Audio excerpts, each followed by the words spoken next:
Good evening, Bayern Racing fans, and welcome to episode 39 of Cage. Ed Fahey in here for Matt Josie. Coming up tonight, we discuss the massive Edmonton Teams meeting in Bears Bash, and I'm looking forward to some of the more big meetings to come in the next few weeks. But before we do any of that, let's introduce our panellists. Hopefully he's pulled all the bits of rusty metal and dust out of his hair from the Bears Bash. It's James Keane. Hello, Ed. I wouldn't know if you'd know if it was rusty anymore, what with me being ginger anyway. But yeah, it's nice to be back again, and hello to you and hello to everyone listening. He's a man who's pretty much in the background of Cage. He's probably making his only full throttle appearance of the season, but he plays a very vital role in the background of it all. It's Bryson the Brick Walker. Good evening, all. Thank you for having me for my rare appearance. And Ron will make you most welcome indeed. And of course, bringing up the rear, but sometimes in Bayern Racing, being at the back isn't a bad thing. It's Jordan Hollins. Good evening, Ed. Good evening, everyone else, and let's get on with the show. So, that's our panellists introduced. And unfortunately, this week we've had two fairly major losses in the world of contact racing. Rarely is the word legend overused, but I think unfortunately with this case, Harry Barnes was a true and utter legend. He had a racing career of 54 years. He raced mostly two-litre stock cars for his entire life. So he was actually at one of the first stock car meetings ever in 1954. And I mean, I'm sure for some of us, even our grandparents weren't even alive then. A massive loss, and he's been very, very much missed because he's one of those guys who's just always there, and unfortunately he's not there anymore. Any feelings, guys? Yeah, it's just a massive blow. Horry, as you say, the word legend gets overused, but to call him a legend would be an understatement. He definitely, we definitely owe Horry a lot for his legacy to stock cars. Obviously, two successful families sort of stemming off the back of his legacy. Obviously, the Smiths through marriage, and the Barnes still very much at the top of the saloon game as it stands. Jordan, you were saying there, sorry.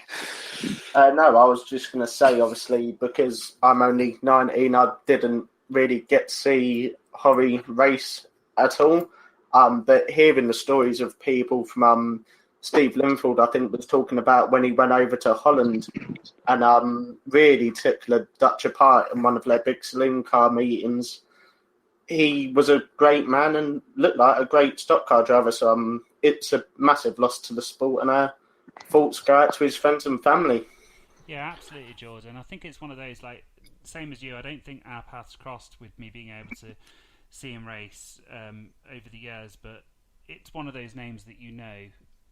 Everyone knows in stock car racing that name, and the outpouring of basically brilliant memories people have had of his life says so much. And again, like, thoughts go out to the family, everything. But thank you for everything that he's done over his racing career, because there'll be so many people listening, people elsewhere that will have such great memories of him. And I think that's the best tribute that can be said. Yeah, he was a stock car man more than a Bayern man, but. You know, when we lose legends and people who deserve more than the word legend, the really show the whole Oval community just pulls together. Unfortunately, another loss there only last week. 153 Sean Buckley, he was from North Wales. He raced with Team Paddy, and again, he's just known around the pits as a nice guy. I mean, no one would ever have anything negative to say about him at all. He raced hard, he crashed hard, he always had a big smile on his face. And again, it's just another very sad loss to racing. I mean, another one where the pits and the track are going to be a poorer place without him. Yeah, absolutely. Again, it's one of those that when it's someone that people involved in the sport will have been so happy to see around whenever they bump into them, and so used to their presence around. Again, if you just look at the reaction, you can see how much he meant to everyone around the sport, and I think the reaction says everything. I mean, again, thoughts to the family, and it's just so sad that we have to open our show with this, but it's always good to think about the good memories that have been left behind. I was just thinking as well, he was always the first guy to be in the pits. His Blakelow recovery, they were always there first. Didn't matter where the meeting was, whether it was 2 minutes up the road from where they were or 4 or 5 hours away, they were always the first guys in the pits. No, it's just mega gentleman. I spoke to him at Stan Woods last year, my first Stan Woods meeting I went to, and as you say, I doubt anyone's got a bad word to say about him, because he was just such a welcoming gentleman, and it didn't matter whether he knew you or not. He made the effort with everyone, so it's never good, anyone being lost from the sport. But when they have, as you say, such a positive outlook, and the sort of positive vibes that bounce off of him, it hits even harder, definitely. And obviously, just echo thoughts with the family. Obviously, all the Buckleys involved in the Bangers, sort of represent the Welsh team. So yeah, it hits hard. It does. And indeed, thoughts to the family from all caged. Right, we had a few big meetings recently, with a few big more ones to come up. But let's start with the Ipswich Unlimited wildcard at Speed Weekend. Now, as you discussed before, for a long time, there hasn't been any banger at all at Speed Weekend, and it started up there a few years back with rookies, now back to basics. And finally this year, the demand was reached, or more so, people gave into demand, and we raced Unlimiteds at Speed Weekend. And the main attraction here was whoever got the Entertainer Award that day is automatically seeded into the World Final in October. Jordan, you were there. Yes, I was it, and obviously people know Speed Weekend is all about the hot rods, really. You know, with the National Hot Rod Championship of the World. This year we also had the 2 Litre Hot Rods World Final, and we also had the Stock Rods British Championship. But it was really good to see the Unlimited Bangers and the National Bangers back at Speed Weekend. For what is, I think, a few years away from, I think the last time I remember seeing the Unlimiteds at Speed Weekend was in 2008, when we had the second leg of the UK versus Camso. And that was a great meeting. And I think last weekend was as well. We didn't have a great booking list. Well, we had 60 cars, which is enough for Ipswich. But we had some decent action on show. I think Jonesy's hit on Billy Cunningham was probably the pick of the bunch. And it was great to see both shake hands afterwards. And Billy Cunningham's smile when he got out of the car was unbelievable. And that, to me, is just what banger racing is all about. Obviously, we had Patch there in his used Jaguar Mark 9 from the Skegness Unlimited teams. He put that to very good use. He was turning it round. And as well, we had Colin Dickin there in a very, very smart Rover P5, and he was putting it about as well, getting really involved in the action. So, all in all, I think it was a really good day. The last race, I think we had depleted numbers somewhat. But even then, we still had a little bit of action. I think Kieran McIver in 811, who won the Tom Waller Arrive and Drive, I think he himself was involved in the action, and he got jacked by Reese Marsh and John Golden as well. And of course, speaking of Reese, we have to congratulate him for winning the Entertainers wildcard, and I think this is his first appearance at the big race in October. So it'll be interesting to see how he gets on.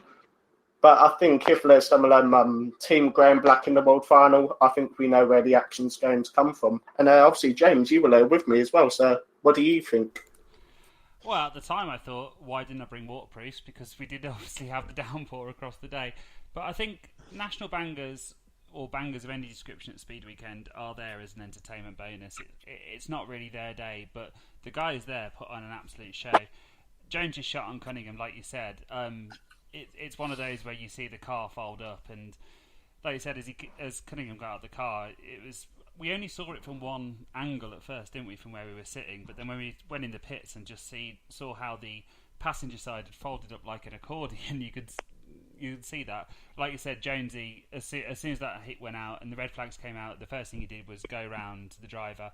It was, I mean, what's been said about the hit is it was a good hit, not excessive speed, put him in the barrier, and basically made a fantastic sculpture of his car. And I think that's, like you said, why Billy got out of that car and looked at it afterwards.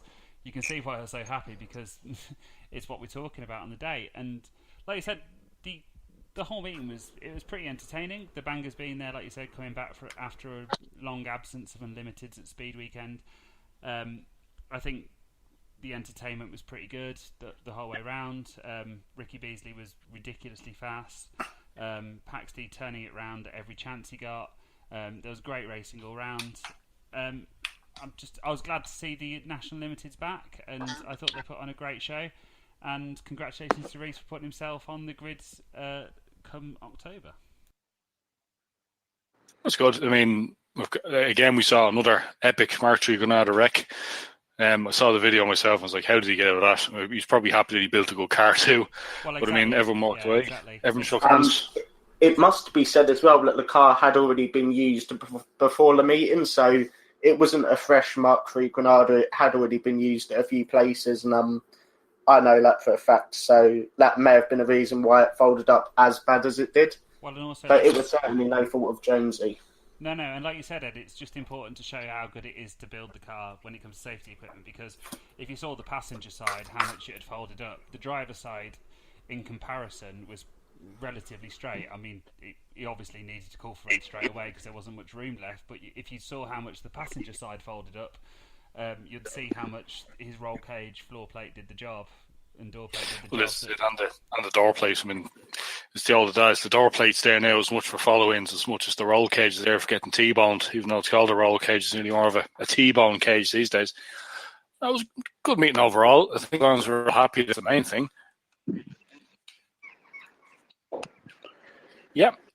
Bryson, you've been quiet there for the moment. Yeah, no, I was literally just going to obviously add about Reese Marsh and being on the World Final Grid. It's good to see the Barton boys getting the reward for the dedication that they've shown over the last few years. I think they've been consistently one of the most entertaining teams on the unlimited scene, and certainly the 2 litres as well, obviously at their sort of home tracks. So to see, obviously, Reese is now the second Barton boy on the World Grid. It'll be good to see them out there. As I say, it's definitely a reward for their dedication over the last few seasons. Well, this is it. I mean, dedication is what you need in banger racing. It's dedication away from the track as much as on it. And people would say the easy part of banger racing is actually at the track. The hard part is the other 5-6 days of the week, building the cars, finding the cars, everything that goes with it.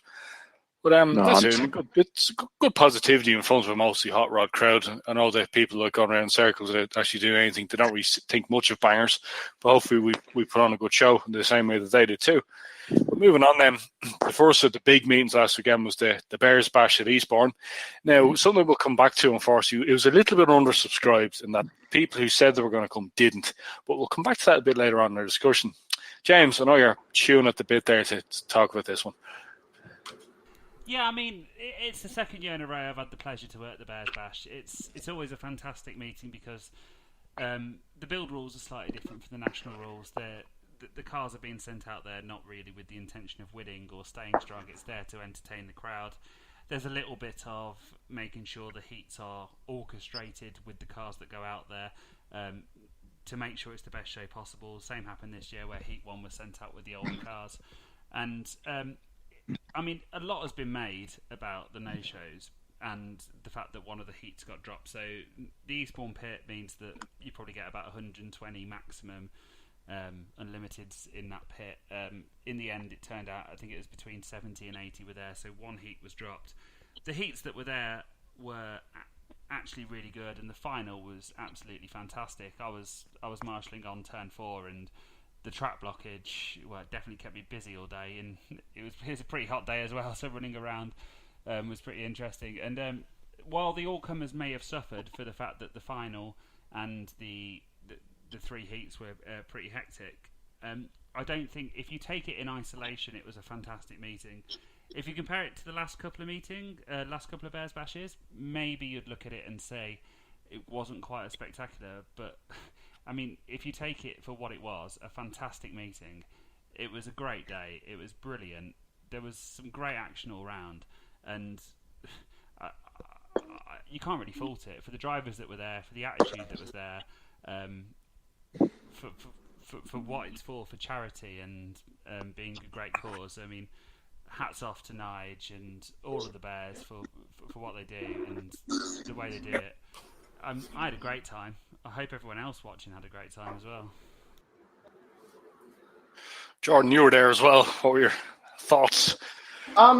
Yeah, well, as I said on the last show, it was my first Bears Bash, and I thought it was a really good meeting. I must admit, I was one of them people who did say that the numbers affected it, and my opinion hasn't changed now that I've had a few days to dwell on it. But let's know for what of Le Bears or anyone else involved with the booking list. We've seen it up and down the country over the last few years. People book in just to see their name on a big list. And I know things happen and things get in the way, but you should at least have the decency to unbook yourself or let the promoter know that you're unable to attend. Because at the end of the day, the booking lists aren't only there for the crowd, they're also there to help with the format. And I think in hindsight, the Bears Bash this year needed a support formula. But what I'll also say is, I think people felt a little bit disappointed by it this year. And again, it's nothing to do with the drivers. I think it's the fact that over the last 2 years, we've had a really big moment in the meeting. 2 years ago, we had that massive wrecking train on the home straight in Heat 1 with Nigel Riley, the late Dave King, and Posh Wash as well. Last year, we had that big wrecking train between the Bears and Posh Wash. I think this year, for whatever reason, things just didn't get going. I think Heat 1 was brilliant and quite possibly the race of the night. But after that, the meeting just kind of dwindled a little bit. And I think that's where we started to miss the no-shows and then people that didn't show up. Because I think had not even half of them turned up, it would have allowed an extra heat and it would have allowed the bigger grids come the final. I mean, you say that, George, but I was just going to say, let me finish for a minute. I was just going to say, I may sound really moany. I'm not. It's just, obviously, our job is to just create a discussion and to really pick apart a meeting. Fantastic effort from the Bears. Once again, Nigel Riley, Ashley Riley. I know Justin Riley wasn't racing, but I know it means a hell of a lot to him when he does race. And Kieran Fry as well. What a fantastic effort by him. And, of course, all the other drivers that raced. I mean, hats off to you guys because you put on one hell of a display and a fantastic meeting as well. So roll on 2020 and let's hope a lot more money is raised for a very worthwhile charity. Absolutely. Sorry, John. Didn't mean to cut across you there. What I was going to say was, you said Heat 1 was, for me, it was the final day because I think we had like 45, 50 cars out and it was absolute track blockage down at the pit end, which was great as well. You bring up Kieran Fry. He's definitely got to have a definite mention because during the meeting, one of our own, Andy Watts, was going around interviewing the kids, and pretty much 3 out of 4 of the children he was giving the microphone to and saying, "Oh, who do you want to win?" A lot of them said, "Yeah, 3, 2, 1, Chatty Man." For the reason he bought the ambulance out, left the siren in, was waving to the kids the whole way around, getting them all involved, and then I don't know, for everyone who might have seen the photo, took quite a few decent jack-ins and left his back axle basically to his cage. And I was on that corner, and he was caged. Yeah, he was caged. He was absolutely caged. And I was on that corner, and the best reaction I've ever got from a driver when asking for a thumbs up was Kieran then, because basically he was punching the air, cheering, smile from ear to ear, and I think that's what it's about. Totally. I mean, it's entertainment in tonight. I mean, the Bears meeting, you can have cars that maybe might, the scrutineer might kind of say, "I'm not too happy with this." That's other meetings where it's the Bears meeting, like, "No, that's fine. We'll go with that. We're not here to win. We're here to indulge in metal sculpturing," which is what the Bears Bash usually does. I think personally, if there was to be a support formula, it has to be a contact support formula. And given that the formula is popular in the south of England, the historic stock cars, because not often the old boys would probably want to race them as well as the big bangers. So let's see what happens next year. But we'll be coming back to the whole issue of no-shows in a little bit. It just doesn't seem to affect the Bears Bash. It just seems to be an ongoing problem, and we'll be discussing that. But Aldershot as well had another one of their fantastic back-to-basics meetings, and they had a bit of a novelty race as well. James, I know you're itching to tell us about that one as well. Yeah, so on a big weekend from bangers all around, Aldershot still managed to pull in around 52 back-to-basic bangers. A few of the usual names that you'd expect to be there weren't there, either because they were racing out at Emmon, so Joey and Jack Reynolds were obviously racing out there. I know Lauren had gone out to watch.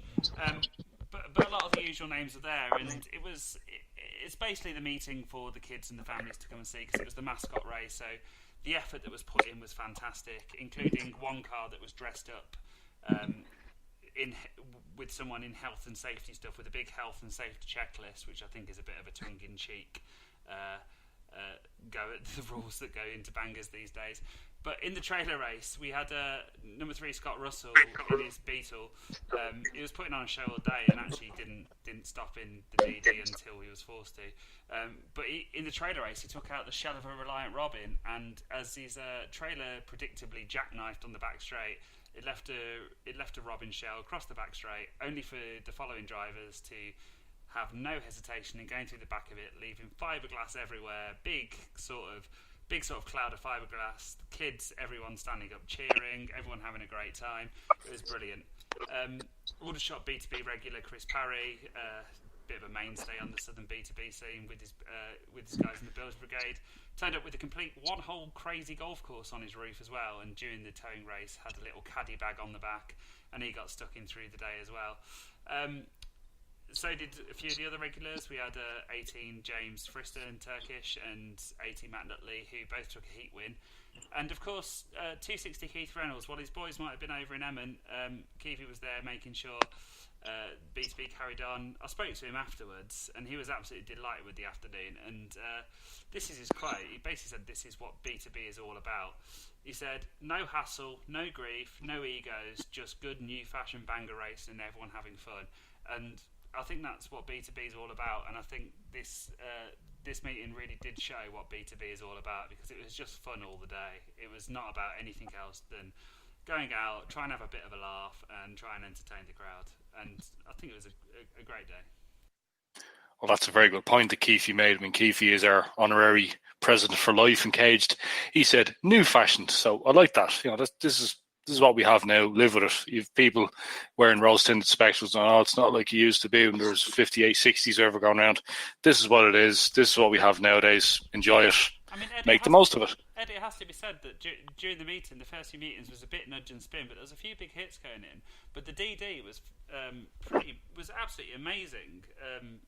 It was basically half the track just littered with cars, basically all wedged into each other. Jordan, we'd not usually hear your clock at this point. This is it's weird. Starting half an hour later, we now have the Jordan's halfway clock. It's half time. Time's going for an orange. Yeah, everyone got the oranges. Yeah,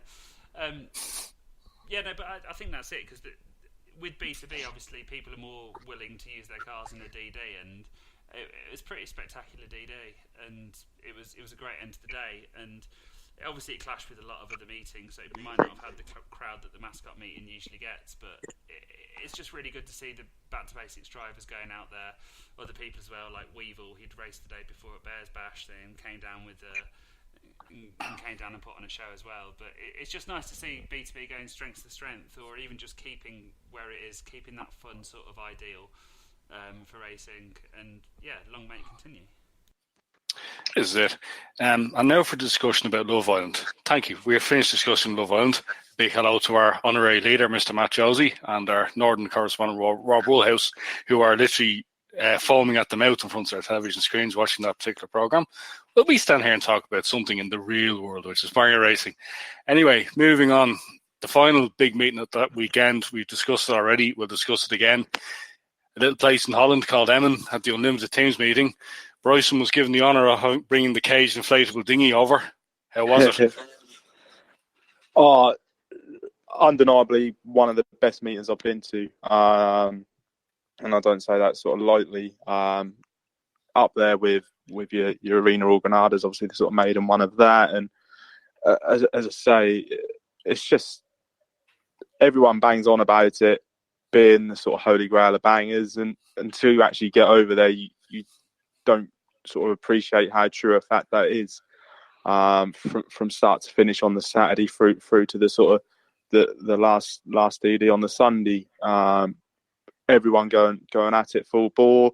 No politics is associated with your sort of UK scene nowadays. In some places, it's everyone has a good crash, sort of handshakes and sort of cuddles all around afterwards, and back in the pits to sort of help each other. And it's not only the racing, there's another level that, as I say, the social in the pits is brilliant. Everyone coming together and just having a good time of it, how banging should be. And obviously sort of touching upon what you're saying about Keithy with the back to basics, there's no reason why the sort of national scene can't remain like that. It's just maybe take a leaf out of Emmons' book. But yeah, obviously some absolutely splendid crashing displays. That the DD on the Saturday, one of the hardest hitting sessions I think you can bear witness to in modern era of Unlimiteds.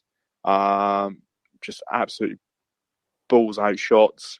And credit to, there's a team there called Team Shocking Blue, who many wouldn't have heard of, and myself included didn't hear of until the weekend.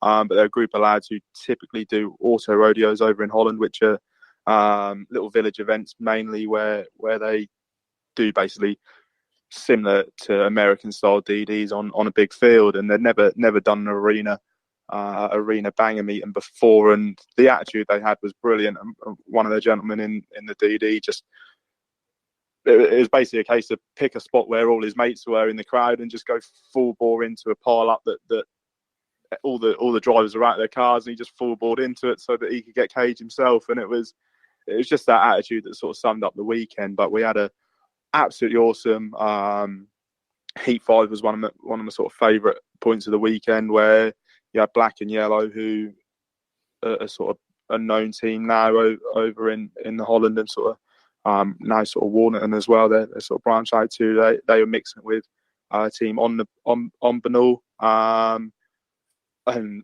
absolutely awesome jacking train. As I say, the DD unreal with some absolutely huge shots that everyone would have seen. Obviously, the row here on the aforementioned Shock and Blue, which was just mega pure airtime, and driving as well. They not only did they win the team meeting, but it wasn't by rodding around and sort of pussyfooting about it. It was full contact display by them to win, with some Yanks, and BB Man was on one all weekend in his Jag. You had Simply Wild with their Yanks, who were on it from start to finish in them. 3 litre, as expected, held the UK flag high and made everyone proud with their continuous show. Continuously pulling. I know a load of the lads, some of them were up to sort of 2:30, 3 in the morning on the sort of Saturday night and Sunday morning, ensuring that they had cars ready to go on the Sunday for the leftovers. Sam Bohr is worth a mention for an absolutely incredible sort of solo display in the DD. The amount of big hits he pulled off and kept going, and as I say, it was just unreal. And even in the micro bangers on the Sunday, you see the pits, and you wouldn't even see a pits like that in UK micro bangers. You had Renault Clios, you had VW Polos, proper just what if you saw them over in the UK pits, but for a micro banger meeting, you think, crikey, is stupid, he's going to get himself killed. But that over there, the respect is shown, but they just don't care. Full bore hits in micro bangers, and everyone, as I say, getting out and handshaking. You had cars in which people were pulling just to try and get back out there, and the scrutineers were deeming them too unsafe. So Bro, he had his Volvo 240 Estate that he must have pulled off 3-4 times, and the last time they're like, no, it's a bit too much. Gentleman who supports ourselves, number 536, name escapes me as it currently stands, but he had his Ford Puma in the micro bangers, and that was sort of caved in beyond belief after he went in the jacking train involving Shady Goff and some members of RTD, and his back wheels were sort of tucked under his driver's seat more or less, and he pulled it out and got onto the track. And again, obviously, scrutineers used their loaf and sort of said great effort, but unfortunately you sort of can't be a part of it. And it was just the material as well was subliminal. Obviously, you mentioned earlier about Chatty Man with his hearse. Obviously, feel a bit gutted for him, bless him, because he was hoping to be the first one to have a Mercedes ambulance. Sorry, rather than a hearse, but Hearse-bulance, as James May would say. Yeah, hearse-bulance. Yeah, no, as I say, credit to him. Obviously, another one over in Emmen on the same day, but no, as I say, marshals were on it as well. I think a lot of marshals should take a leaf out of Emmen's book over on the UK scene. Just so quick on it. They have the authorization to throw a red out without any sort of prior communication, just for driver safety, and there was no silly stoppages. Everything was legitimate, and it was just so nice to see a different perspective on things as well. Yeah, well, that's a very comprehensive report of the meeting. We were discussing this previously. We said we noticed there was an awful lot of Volvos in the booking in this. We knew why. We knew what was coming. I mean, it obviously wasn't going to be a speed weekend. We know lap record set. But what I'm right in saying that for the teams, there's points given for entertaining as much as there is clocking up the laps. Exactly that. So it's, as far as I'm aware, and again, my knowledge prior to it was a bit hazy, and again, obviously with the commentating being in Dutch, you do sort of miss a bit in translation. But I believe it was race winners. It was solely just done on a race win and entertaining team accumulated points. So it only mattered if you got first or if you put on a show. So naturally led to more action because it's easier to put on a show, I suppose, than battle for one position. As I say, it's something that the layout was very well organised as well, with narrowing it down to quarterfinals, semi-finals, and then obviously at the end having your sort of big final. Five teams qualified for that, which you had, was it Drive-In, Simply Wild, 3 Litre B were out there. As I say, another couple again. Another couple out there as well who, as I say, everyone earned their place in there who was out there. Maniacs were out there, I believe. I think Boogie Men managed to scrape in as well. So all big name teams out there. At the end of the day, BB Man and sort of his drive-in team sort of were victorious at the end. But yeah, a great weekend all round. That's good. The other thing else as well, and there doesn't seem to be much complaining about it at all, you're only allowed to turn around in the DD. Now, for some of us, that's the way it should be, whereas some people are saying they want to turn around in every single heat. But there's obviously no negativity. It just seems to be a good weekend. And is there any reason you can figure out why it's so good, or is it just the fact that it's in a different country, it's a bit of a holiday, or is it the fact that it's just, this is the big meeting, we're in the right time, we're in the right place, everyone in? What would you think? What do you think? Yeah, I don't think it's a case of right place, right time and a bit of a holiday. I just think it's because of the attitude. I think, again, obviously, I say it in a light manner, but there is a degree of politics involved in the UK unlimited scene, especially. A case of sort of who you're mates with and that side of thing, and go from there. Whereas over in Emmen, it doesn't appear to be as big a deal. As I say, everyone helping each other out, different teams parked within each other, people helping each other out. You look at the DD, you had teams come together as well. You had Team Horny time, which is obviously a mix of Hammer time and Team Horny, and in the DD they blew each other up. Bonos obviously had a few members of Junkos in them, and they'll happily blow each other up at normal domestics. It is just that case of everyone gets along and are just there at the end of the day to have a good day of wrecking and sort of kill some cars off. And I think that's why the appeal is there. There is nowhere like it. Trackside do a very good job of sort of emulating it to potentially be, in my opinion anyway, the sort of leading UK scene on the sort of unlimiteds.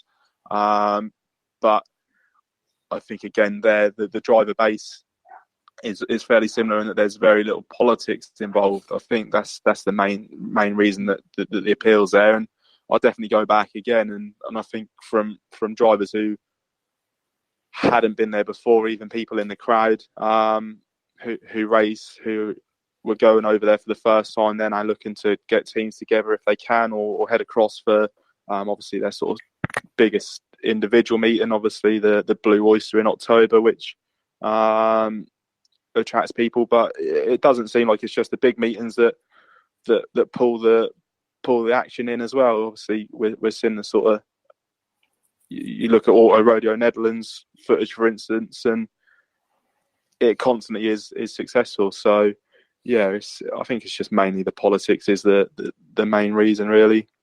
Yeah, no, that's fine. That's a fair point. I mean, you're never going to get completely away from politics and racing, but looks like we found it here. Just looking at the Facebook comments, Dave Burrows has pretty much echoed what you said. He said the marshals made the racing flow and kept the drivers safe. Fast cleanups, 11 tractors. It's rare you get into double figures with tractors, but the more tractors, the better. He says just top track prep all day too. Obviously, it's a dirt track, so every so often they might need to grade it. He says the best meeting ever. And I think, given from what you've said and what I've been reading and seeing everywhere, I don't think there's one person that will say this was a bad meeting. I think the only bad point of this meeting is it only happens once a year. So we have to wait a whole year for the next one. Yeah. As I say, there's slight negativity on there. And again, I'll stand up for the young lad. I've seen a bit about Shady Goff on Oval Chat and a few of the sort of social media, and I think I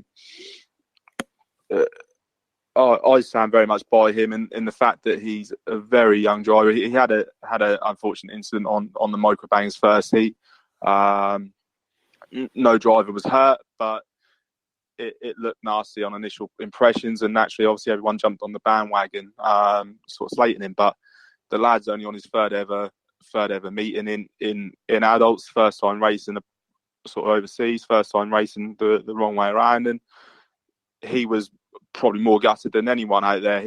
You could see instantly he was shaking his head. He was sort of beat up in himself, and generally, I don't think people need to be on his back. He held his hands up. He got it wrong, but he was straight out there to ensure that the driver who he hit was okay, and the driver got out okay and shook his hand and everything, and that should be the end of it. But no sour points over the weekend, really. As I say, it was just an all-round positive experience. Well, that's good. I mean, adding to what you said there, like, I think most of us have raced at least once. You're in a totally different mindset when you're strapped up in the car with your helmet on. You're right, they're out to get me, I'm out to get them. It's slightly different than out for a normal drive. You have the opportunity to use the bumper, so you might as well. And the fact is as well, I mean, you just get so wound up. I mean, your brain just takes over. You get into a base instinct. But that's something discussed another time, the psychology of bangers. James, you've had that about them, or has Bryson fairly significantly covered it all very well? I think pretty conclusively, Brick. That was having one of our cage guys on the ground, and you've seen everything that gone on there, and all I can say is, from all the reaction I've seen, is yes, it's been probably one of the best banger meetings ever, and I'm a bit gutted it sort of clashed with some meetings I needed to be at, and hopefully next year it doesn't, and I think we should all plan a little cage road trip over next year. Can I sign up? Definitely. No, I'll definitely be heading back. It's definitely one on the cards already. So yeah, that'd be good to have a cage reunion out there. Yeah, Jordan, you've entered. Sorry, James. I was going to say that could be our caged European Cup. We've already got a caged Open Cup. That could be our caged European Cup. That's the main thing. Jordan, you've been quiet. Anything to discuss, or are you just in awe of the whole thing? Yeah, you've said it yourself, Ed. I'm just in awe of the whole thing, and I'm properly jealous of Bryson. I mean, the pictures he posted on Facebook, even from like the little hotel or chalet he was staying at, it just looked an amazing weekend, and I really want to go over there, and I can't wait until I get the opportunity. Yeah, that's good. Honestly, sorry, Ed.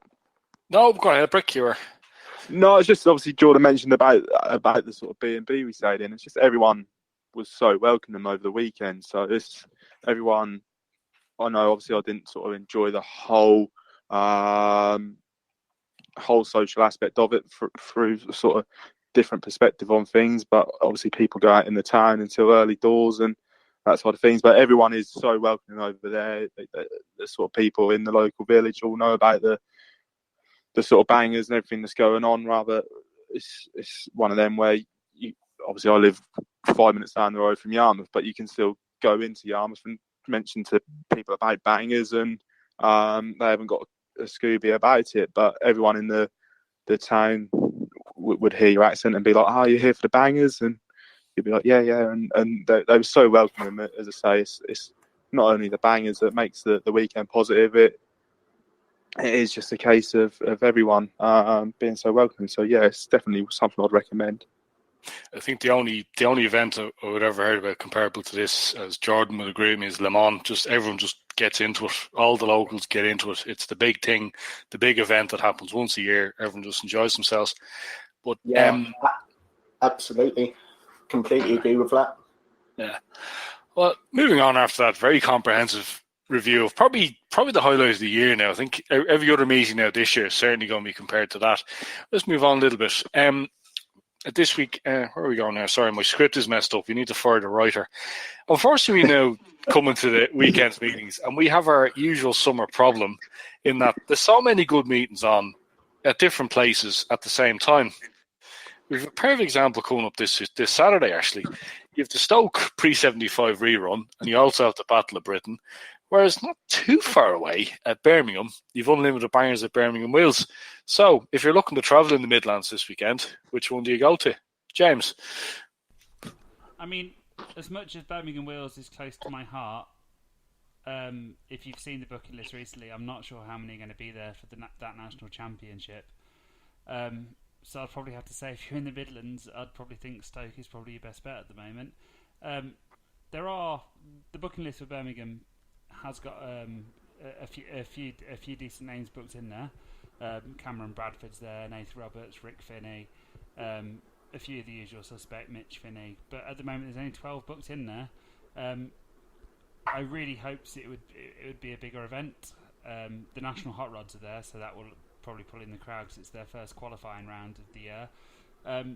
But it looks like the National Bangor Unlimited National Championship for Speedworth is probably only going to run with 12 cars as it stands at the moment. And does the winner of that get seeded into the World Final, or is that just a points round? No, it's just a points round. I don't even think there are any points on it, are there? I mean, correct me if I'm wrong, but I don't think there are actually any World Qualifier points. I did think there was in-car race qualifying points, but I'm prepared to be standing corrected. Yeah, from what I've read, it's in-car race qualifying points, but not Speedworth. So naturally, would only associate, obviously, in-car race drivers going there in the same essence that, obviously, with the aforementioned Stoke. Stoke, for the Unlimited, is a well qualified for Star Trek. So it does split up an already saturated market, doesn't it? So, well, does the winner get into champions because they're the champion? Or will they give it to a more worthy winner? Again, champions of champions is one of them ones where essentially you'd expect it to do, but over recent years, most people have got into champions of champions just through booking in recently. So yeah, you're right. The last 2 years, I think it was the top 10 or top 12 from the last year's qualified as well. Although I think we should make a big case for Nathan Olden qualifying for Champion of Champions as the current caged Unlimited UK Open champion. I think that's a fair shout.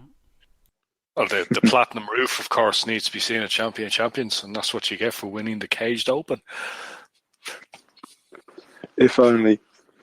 Well, you never know. Stranger things have happened in the world of banger racing, as we've seen all down the years. Moving on, another meeting that's on this weekend, and one a little bit closer to my heart, and also geographically, Tullyron Micro Teams.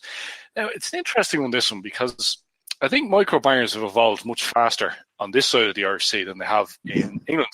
So there's not that many teams booked in. There's two teams of Team Sarah booked in, and you've two teams of Bad Company booked in. You've Stephen Bolton with his little team booked in. So there'll be only about 17 or 18 cars. But what's different about this is, I would say the majority of them are going to be Vauxhall or Opel courses. Now, I think it's the course to see. I know we see them an awful lot in stock rod racing and then in fiberglass form in 2-litre hot rods. But they've proven themselves to be a very tough and very strong little micro banger. They're they seem to make mincemeat of the Kaz and the Micros and the Agilas. Like, I'm sure if you brought one of these to Emin, it'd be like rolling up with an Imperial. But I think just the whole evolution of racing is quicker. I mean, are courses used much over on the other side of the water, guys, or are they still in the minority? Yeah, in terms of the course to see, it's one that is definitely making its sort of presence felt. But I sort of again have from conversation on the ferry with Grant Doe, who obviously Scrapyard Screamer 181. He's been an ambassador of course to seas quite early on. And him himself was sort of telling me a few ins and outs about them because he struggled to get them competitive initially. I think trade secrets now, or just no trade secrets. I'm not revealing anything that obviously he isn't shy to tell. But he was just saying that in terms of they are sort of one of them that are trial and error with a few things. So he was finding different things were breaking, and I've seen as well Billy Bond as well, obviously with steering arms on big hits, and that's the thing that they can do the big hits, but it's trial and error as to getting them to suit what you need to do. That's a fair point. I mean, every car, once upon a time, nobody had ever raced one before. So I'm sure once when a Mark 1 Ford Granada or console was rolled into the pits, everyone's like, what are you doing bringing that thing here? Surrounded by Westies and Rovers and all that. Whereas over time, they evolved. The old tricks, all the new tricks became the old tricks. But no, it is a fair point. I think most people giving out about modern cars these days, and the Corus was one of them, is you need to make up a specific whirling loom rather than use the loom that's in the car, because all you're going to get is problems with the ECU and all that. But I mean, we're not on cage technical yet. I'm sure no one will be really interested in listening into that one. No, I think as well over here as well there is other options. I think the Mark 5 Fiesta will, if not outlawed, as rumour may have it, will be a sort of commonly used micro banger in the future. And you see other stuff, Toyota Aigos are being used, and they look to be quite solid if you can get them right. So that I suppose there's a lot more choice in the UK than there is Ireland, with it being a sort of wider area to source cars from. Well, you'd be surprised on that one, speaking from experience. But we've brushed on that before with some of the modern cars just being inherently stronger due to the way that they're designed. So in other words, the cabin of the car is designed to protect the driver and the occupants in the fact of an accident. We've noticed that even most Mondeos, if you were to take the plates off after a meeting, you'd find the four doors still open. So it's just the evolution of the car, really. No, exactly. Any thoughts on that one, Jordan? I'm sure you're quite into the micros as well, or do you think it's just the way it's going, the evolution of the sport again, as Keefe would say? No, I think it's exactly that. I think, you guys were talking about trends in banger racing, and it takes one person to use a car and to trial a car, like Bryson was saying with Grant Doe and the Corsa C. I think soon everyone will be using the Corsa C. Everyone pretty much is already. But in a couple of years, we'll be here talking about another new car that someone's using for micro bangers, because the Corsa Cs are becoming quite thin on the ground. So it takes one person to do it for everyone else to do it, and they pick up new tricks along the way, like we've already said. So, I just think it's a phase, and it's a trend more than anything. That's a good one. And then moving on to another meeting that's coming up. Now, back in the day, say 20, 25 years ago, this would have been the meeting. I mean, all the magazines at the time and the internet, which didn't exist. If it had existed at the time, it would have been glowing red hot. Probably two of the bigger promotions, two of the bigger tracks doing a head-to-head, but it's a head-to-head with a difference. It's Kings Lynn Trackstar versus Mildenhall. Now, the difference here is it's actually over three classes. Whereas head-to-heads previously, there used to be it used to be one car, so it'd be all Cortinas or all 2-litre Granadas or all V6 Granadas or even all micros. But now it's unlimited 2-litre and micro bangers. It's the Trackstar Mafia versus the Mildenhall Fen Tigers version 3. This is at Kings Lynn. What's the prospects for this one? Is it going to be, is one class going to be good or the other class is going to be bad, or is everyone just going to get stuck in for the pride of it? James? I couldn't predict. The pride thing is definitely going to come in here.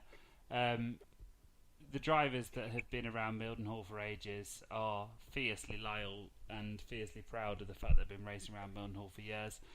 That might be supplemented by drivers that have been Speedworth in-car race registered to fill in the numbers, and by the same token, Trackstar drivers are the same way so proud of the promotion they race for. I don't know what's going to happen. I just hope it's going to be a really good turnout, and someone's going to go home with the pride on the day. I wouldn't like to try and predict who that might be. Bryson, you're from kind of the outskirts of that area. Any feelings? So I've been to the first one and last year's, and underrated their meetings were. I think they were contesters of some of the sort of hardest meetings of the year. But in terms of the actual who to call it, I think Trackstar are going all out. I don't know if you've seen Matt Black's sort of tongue-in-cheek video that he done with the announcees, but I did. But naturally, they're going for the hat trick. Say Mildenhall or sort of Speedworth, sort of as they fall under that banner of drafted in some very sort of good candidates for captains, with Jordan coming obviously in the 2 litres and Cecil for the micros, so they know what they're doing. I think touching on James's point earlier about the loyalty of Milden, I think that has gone somewhat, though. You see a lot of traditionally RDC from the old Mildenhall era drivers amongst the Trackstar entries and that side of things. People are jumping on the Trackstar bandwagon, and they seem to be the ones getting it right at the moment on a full scale. But there's the argument that having one track rather than sort of multiple tracks is a sort of degree to their success. So yeah, it's going to be a hard one to call, and the Unlimited team for Trackstar certainly looks like they're going all out crashing rather than worrying about winning it outright. But as I say, hard one to call again, but I think Trackstar will make it 3-0. Yeah, no, that's a fair point. James, you've one more point to add to that.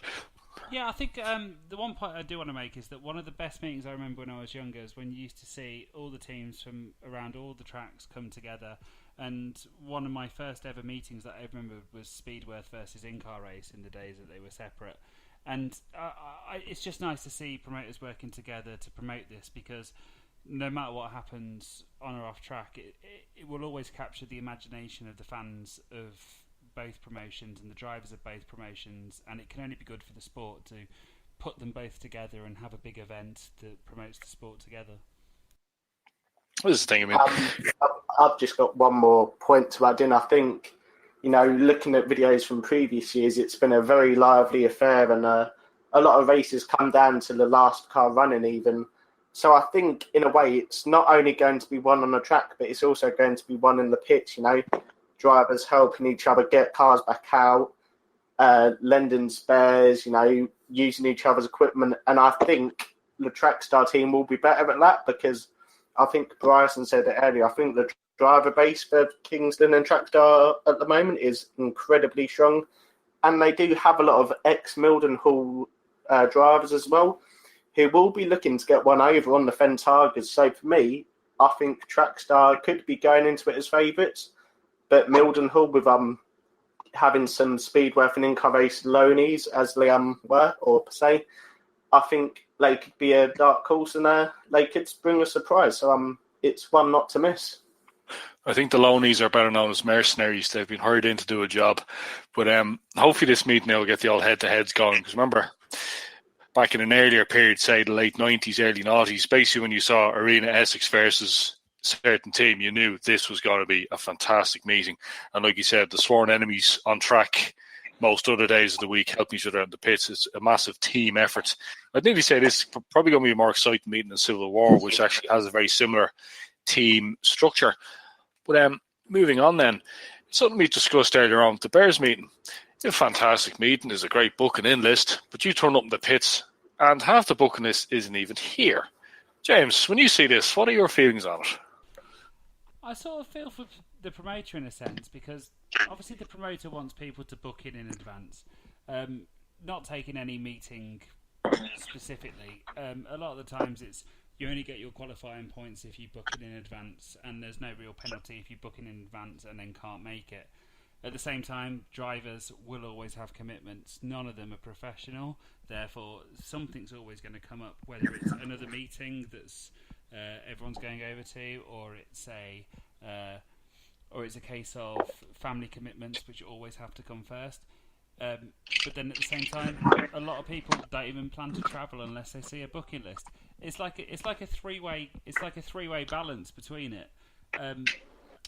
Now, for certain events, when there's waiting lists, if people no-show when there's waiting lists, there's always, well, why don't you tell us a little bit in advance and go for it? I think it's more obvious these days about no-shows because booking lists are so public. And it's a really hard thing to say. Do people put deposits down? There's always, do you take a photo next to your car to make sure that it's obvious you're coming? I mean, I'm going to do the classic thing Jordan always used to do and sit on the fence here because I don't know what the answer is. And I think if anyone knew what the answer was, they'll be doing it already. You know, it's a fair point. Like I know years ago, you didn't just book in on the instant. You actually had to ring up the promoter or even send off a postal application to book in for a meeting. But years ago, some of the bigger meetings, there was I think Arena Essex used to a firecracker. There was actually a refundable deposit. You had to send in, I think it was 20 quid or 30 quid to say yes, I'll be there. And then if you turned up at the meeting, you'd get it. But it just seems to be far too easy to book in for a meeting, which means, you don't realise half the effort that's needed. Jordan, this is not one you've probably seen a lot lately, and you seem to be very vocal about it as well. Yeah, I think after the Bears Bash meeting, I think, especially because it's a charity meeting, it does wind me up when drivers book in, but then don't turn up and, like I said earlier, in a way don't even have the decency to unbook. And I know things get in the way. I know drivers have personal lives and et cetera, and things get in the way. I can understand that as much as the next person. But I still think you should have the decency to unbook. I know people have said on Oval Chat, and I know you've just said, Ed, about paying a fee. So you give £20 deposit to the promoter, and then when you arrive at the meeting and sign on, you then get that back. I know we've had the things of taking a picture next to the car, and these are all great ideas. But I know James mentioned earlier about pit space, and what I'm going to say could be considered quite controversial. But I think nowadays we have to anticipate that for the big meetings especially, you need to expect that 20 to 30 of them cars are not going to show up. Like, let's face it, facts are facts. So if, say, for instance, Arlington has a pit space of 120 cars, allow 140 to book in. That way, you're already catering for the fact that you're going to get no shows, and then you can still have a full meeting. I mean, that's just my opinion. It is quite controversial because I know me and James discussed this after the Bears Bash, and we have had instances with Stoke where, pit spaces really small, and drivers have got turned away. But I do think it is something that could be looked at potentially. I'm not saying to increase the bookings by 100 or another 50 or 60, but just putting another 20 on, I don't think it will hurt that much. Yeah, no, that's a fair point. But I think the problem is an awful lot of meetings, they're fully booked. And one example I can think of is the Pee-wee testimonial meeting at King's Lynn a couple of years back. I think it was fully booked. Now, to King's Lynn to be fully booked, you're talking 200 cars. And I'd say about 180 turned up. But I was reliably informed that there were people who turned up with cars built who weren't on the booking list thinking, right, if I wasn't able to get a booking, but here's my car because someone is going to drop out. And they did. And unfortunately, look, you can't race. You have a car's ready to go. You're not on the list. Unfortunately, you can't race even though you're here. So I think it's fair enough. There are things happen, work, family, probably the truck broke down or something like that. Fair enough. There are reasons to not race, which is understandable. But even just to contact the person and say, look, unfortunately, I can't come. Something's come up that I can't avoid. It's just the way it goes. But I think it's just something that along with the evolution of the sport, you're not going to get away from. What are we going to do here? It's got so easy to book in. It's not it's literally a click of a button now or a tap on your phone. It's not the efforts that was needed years ago. You just sit down, write a letter, go to the post office, get a stamp, all that. But I'm not sure really what to think. We've discussed this before. We all seem to come to the same common denominator. It's just the way that the sport is and all that. But I'm not sure really, and I think on this one as well, for a very rare occasion, I'm going to sit on the fence. But Bryson, what do you think? If he's there.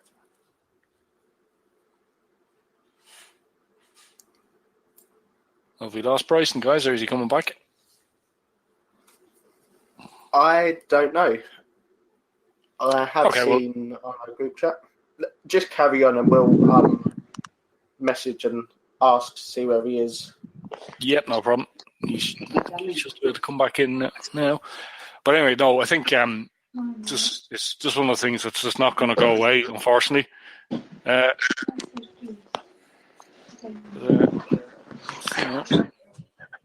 Sorry, hello, guys. Sorry, Bryson, going ahead there. It's time for you to make your point. Yeah, no, so I don't know what happened there. In terms of, I've been on both sides of it. Obviously, ran the East Anglian reunion in sort of 2015. It was at Yarmouth, and obviously other meetings at Yarmouth as well. But we had no shows, and when drivers asked me to replicate it last year, I put in a £20 booking fee in place so that it was non-refundable if you cancelled 48 hours prior to the meeting. Obviously, it was refundable if you put a date before then, just to keep the booking list updated. But then on the flip side of things, you had people who said afterwards, I would have turned up on the day if I knew I could have done, and that side of things. And I never turned anyone down on the day. We did have a couple of drivers who turned up, but it does shoot yourself in the foot both ends, because you want a solid booking list to be able to pull in the crowd. But naturally, if you've not got that because you put in a charge for bookings and then it doesn't pull in the crowd and it still ends up being a good meeting, which it was on the sort of 2018 stage, and albeit with only sort of 16, 17 cars, you sort of damned if you do, damned if you don't. But obviously, touching on Jordan's point earlier as well about overbooking, with him with Stoke Stanwoods, I know obviously the weather didn't help it, but Stoke Stanwoods at the start of the year was massively hindered by that fact that they took more bookings than they can actually accommodate, and it led to people who sort of had booked in and travelled long distances being turned away because they sort of couldn't accommodate them. So yeah, it is a damned if you do, damned if you don't. But I think we're always going to get it now with, unfortunately, the modern era of bangers, and as we touched upon earlier, the sort of social media of people wanting to sort of be to their mates, yeah, I'm on the booking list, blah, blah, blah, and have no intention. So I think maybe what we touched upon, the picture with a car is a good fact, because theoretically you've got to have a car source to be able to do that. But yeah, it's a hard one, I suppose. Well, it's a fair one. I think the only way you could get around that would be for certain meetings, say, certain testimonial meetings, maybe have invite only. So say for the Bears Bash, the Bears have to invite you to come and race. But of course, the flip side of that is you people saying, oh, there's no booking in this, so I'm not going because my favourite driver isn't there. But, I think it's just something with the evolution of the sport. We're never going to get fully around. We're never going to fully resolve it. Any other feelings on that, guys? Are we okay to move on? Yeah, I think we've covered that pretty well. Yeah, no worries. Okay, well, moving on to the last part of the meeting, the fixtures. We've discussed some of these already, but we'll just run very quickly through some of the larger fixtures that are coming up in the next week or so. On Saturday in Stoke, you have the pre-75 Reaper Shires with the Unlimited Battle of Britain. Birmingham, Unlimited World Qualifier. You've Tuller on micro teams. I'll be there representing Cage at that one. Then Lochgelly in Scotland, so having their one and only Unlimited Scottish Championship week meeting. Nice little track. Lochgelly doesn't really run bangers enough, so this is a chance for some of the Scottish drivers in the north of England wants to try out Lochgelly. Nice little track, a little bit of Birmingham wheels. On the same day as well, we've Ipswich Rookies Wildcard Gold Rush. That's one of the kind of the BWS version of Rookie Bangers. And then at Mildenhall for the only back to basics session in Mildenhall, there's an incredible 90 cars booked in. And the following day, 21st, Buxton Big Van Bangers, Grimley Unlimited Bangers, and then we Philo's Crash Mania Micro Teams at Mendips. That's another charity meeting, another meeting that raises a lot of money for charity. Wear pink or wear something pink or paint your car pink. Same day at Smallfield. Seems to be micro season lately. We've national micros. Then on Wednesday is the Eastbourne Unlimited Southern Championship. Then the following weekend, 27th at Kings Lynn, it's Trackstar Mafia versus Middlehall Venus Tigers, episode 3. That's micros, 2 litres unlimiteds. Ringwood the same day have their unlimited world final. And day after at Stansted Raceway, it's Purple Cars back to basics for Maya. So a very comprehensive book of fixtures this lately. It just seems to be the problem in summer now. You can't be everywhere at once, so hopefully if you're going somewhere at the weekend, you pick the best one to attend. But this has been episode case 39. I'd like to say thank you very much to my 3 panellists. An absolutely fantastic yearly appearance for Bryson Brickwaller. Thank you. No, thank you for having me. That's great. Hopefully we can see more of you again. I mean, you've certainly brightened up our conversations for the evening. Yeah, it just depends on availability with the little man, bless him. But no, he's getting good at settling. So yeah, maybe be able to pop on a few times over the year. Well, that's good. I mean, family comes first, as we always say. And thanks to our man in the background for this evening, the man running the show. Thank you, James. Thank you, Ed. Thank you to everyone listening. And I'd like to say as well, thank you, Bryson, for everything you do for Cage. You keep the Facebook page ticking over day after day. So thanks from all of us. No, you're more than welcome. It's a pleasure being part of a sort of strong team. I'm bringing up the rear as always, but like we say, being at the back of banger race is not really a bad thing. Thank you very much, Jordan Hollins. Thanks, Ed. Thanks, everyone, for listening. And see you next time. Yes, indeed. Thank you for listening in and sending in your comments and suggestions. This has been episode case of Caged number 39. I'm tripping over myself. I'm Ed Fahy. Good evening.